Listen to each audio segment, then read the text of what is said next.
அனைவருக்கும் வணக்கம். இன்னைக்கு நம்ம பார்க்க போகிற வீடியோன்னு பார்த்தீங்கன்னா, இவர்கள் காலில் விழுந்து வணங்கினால் காரிய தடை விலகும், செல்லும் காரியம் வெற்றி அடையும். வாங்க இன்னைக்கு அதை பற்றி பார்க்கலாம்.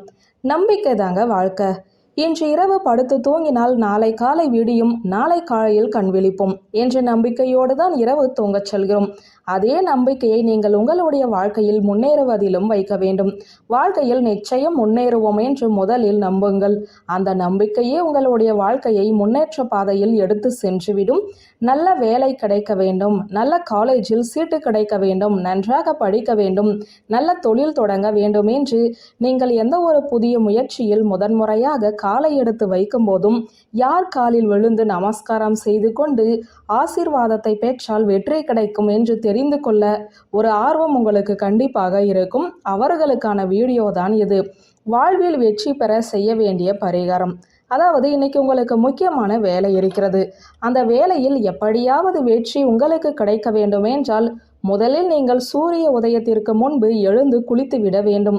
சூரியன் உதயமாகும் சமயத்தில் சூரிய பகவானை தரிசனம் செய்து அந்த ஆதவனின் ஆசீர்வாதத்தை முதலில் பெற்றுக்கொள்ளுங்கள்.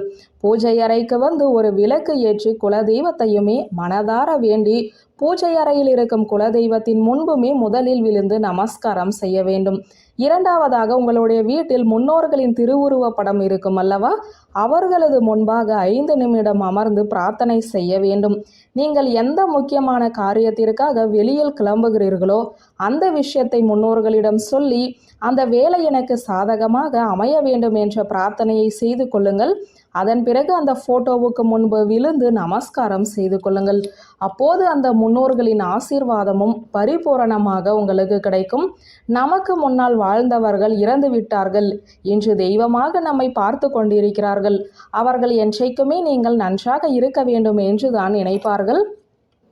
அவர்களை 2 நிமிடம் நினைத்து பிரார்த்தனை செய்து கொண்டு அவர்களுடைய காலில் விழுந்து நீங்கள் நமஸ்காரம் செய்யும் போது அவர்களுடைய மனது ஆரவாரத்துடன் குளிர்ந்து உங்களுக்கு ஒரு ஆசீர்வாதத்தை கொடுப்பார்கள் பாருங்கள்.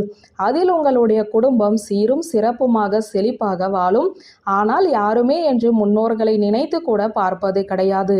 மாதத்தில் ஒரு நாள் அமாவாசைக்கு வழிபாடு செய்வதே பெரிய விஷயம். வருடத்தில் ஒரு நாள் அவர்களுக்கு திதி தர்ப்பணம் கொடுப்பதற்கு கூட நேரம் இல்லாமல் ஓடிக்கொண்டிருக்கிறோம். தினம் தினம் முன்னோர்களை நினைத்து ஆசீர்வாதம் வாங்கக்கூடியவர்கள் வாழ்க்கையில் தோல்வி என்பது நிச்சயம் இருக்காது. அதற்காக இறை வழிபாடு செய்ய வேண்டாமா என்ற கேள்வியை எழுப்ப வேண்டாம். இறை வழிபாடு ரொம்ப ரொம்ப முக்கியம்.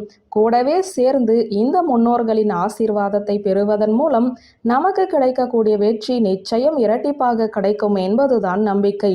பெரியவர்கள் மட்டும்தான் முன்னோர்களை வழிபாடு செய்ய வேண்டும் என்றெல்லாம் கட்டாயம் கிடையாது. தினமும் பள்ளிக்கூடம் செல்லக்கூடிய குழந்தைகள் பூஜை அறையில் சாமி கும்பிட்டு விட்டார்களா, அடுத்து முன்னோர்களையும் வணங்கச் சொல்லி அவர்களுக்கு சொல்லிக் கொடுங்கள். தாத்தா பாட்டியை கும்பிட்டு போ, நல்லது நடக்கும் என்று சொல்லுங்கள். அதில் ஒன்றும் தவறு கிடையாது. இதில் இன்னொரு சந்தேகம் எழும். அப்பாவுடைய அம்மா அப்பாவை வணங்குவதா அல்லது அம்மாவுடைய அம்மா அப்பாவை வணங்குவதா என்று இருவருமே முக்கியம்தான். மறைந்த முன்னோர்கள் எல்லாமே இறையடி சேர்ந்தவர்கள்தான். அவர்களில் யாரை கும்பிடணும் யாரை கும்பிடக்கூடாது என்ற கட்டாயம் எல்லாம் கிடையாது. ஆக மொத்தத்தில் மறைந்த முன்னோர்களை நினைவு கூர்ந்து ஆசீர்வாதம் பெற்று கொண்டால் நீங்கள் வெற்றி காண்பீர்கள், அவ்வளவுதான். நம்பிக்கை உள்ளவர்கள் மட்டும் இப்போது சொன்ன இந்த ஆன்மீகம் சார்ந்த பரிகாரங்களை பின்பற்றி பலன் பெறலாம் என்ற கருத்தோடு இந்த வீடியோவை நிறைவு செய்கிறேன். நன்றி, வணக்கம்.